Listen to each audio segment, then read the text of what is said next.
Why does the Vivid cock ring not work when I open it? So, why doesn't it work? It's very simple. There's something blocking the vibrations.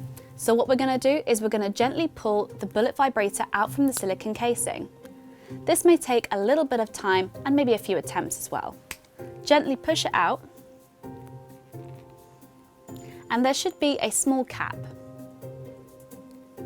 Gently unscrew,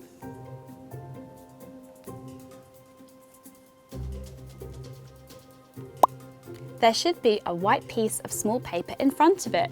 Now this is what's preventing the vibrations from happening, and it's very common with this problem.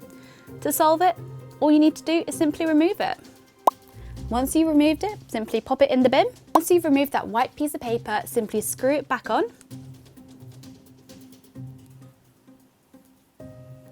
Then gently push it back into the silicone coating.